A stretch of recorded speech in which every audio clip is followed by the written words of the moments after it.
SRP TRP எழுதின மாணவர்கள் இப்போ என்னன்னா ஒரு கட் ஆஃப் என்ன அப்படிங்கிறது தான் நம்மளுடைய ஒரு நிலை இருக்கும். பட் இந்த கொஸ்டின்ஸை பார்க்கும்போது டிஎன்பிசி படிக்கிறவங்க ஆல்ரெடி இந்த டெஸ்ட்டுக்கு நம்ம இந்த டிஆர்பி எஸ்ஆர்பி வந்து நம்ம கிளாஸ் நடத்துகிறோம், அப்புறம் டெஸ்ட் வச்சோம், இந்த மாதிரி ப்ராக்டிஸ் பண்ணவங்க தான் அந்த கொஸ்டின்ஸ் வந்து மேக்ஸ் ரீசனிங்கு கொஞ்சம் நல்லா பண்ண முடியும். கோஆப்ரேட்டிவ் பேப்பர் அண்ட் அதர் அந்த ஜிகேங்கிறது ஈஸியாக தான் இருந்தது. அது அஸ் யூஷுவல் அது வந்து ரொம்ப ஈஸியாக தான் கேட்டிருந்தாங்க. அதில் டிசைடிங் ஃபேக்டர் வந்து கொஞ்சம் மேக்ஸ் ரீசனிங் தான் டிசைடிங் ஃபேக்டர். அதில் கொஞ்சம் நம்பர் ஆஃப் கொஸ்டின்ஸ் கொஞ்சம் கேர்லெஸ் மிஸ்டேக் இல்லாமல் யார் கொஞ்சம் அதிகமாக போட்டிருக்காங்களோ அந்த மாதிரியான மாணவர்களுக்கு வாய்ப்பு இருக்குது. எக்ஸாக்டாக இதுதான் அப்படிங்கிறத நம்ம இப்போயே கட் சொல்ல முடியாது. ஏன்னா வந்து எஸ்ஆர்பி பொறுத்த வரைக்கும் ஒரு ஆல் இண்டியா ஒரு ஆல் தமிழ்நாடு டிஸ்ட்ரிக்ட் காம்படிஷன். ஒரு டிஆர்பிங்கிறது அந்த டிஸ்ட்ரிக்டில் இருக்கக்கூடிய ஒரு காம்படிஷன்ஸ் அப்படிங்கிறது யார் வேணாலும் அதை எழுதியிருப்பாங்க. பட் ஆனால் இப்போதைக்கு அந்த சேஃப் பொசிஷன் அப்படின்னா என்ன அப்படின்னா, பொதுவாக வந்து 150க்கு மேலே வந்து கண்டிப்பாக வந்து ரிட்டன் கிளியர் ஆகி அவங்க இன்டர்வியூ வந்துடுவாங்க.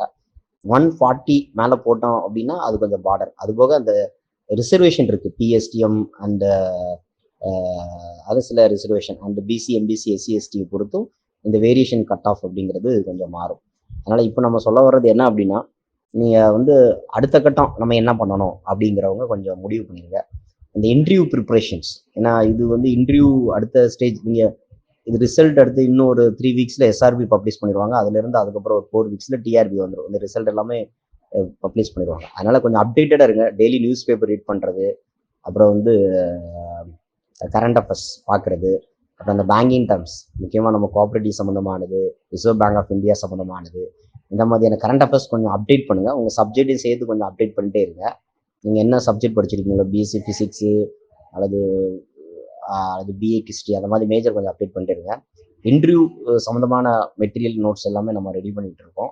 அது ரிசல்ட் வந்தோன்னா உங்களுக்கு என்ன அப்படிங்கிறத நாங்கள் வந்து அடுத்த அப்டேஷன் வந்து உங்களுக்கு வந்து கொடுப்போம். தேங்க்யூ.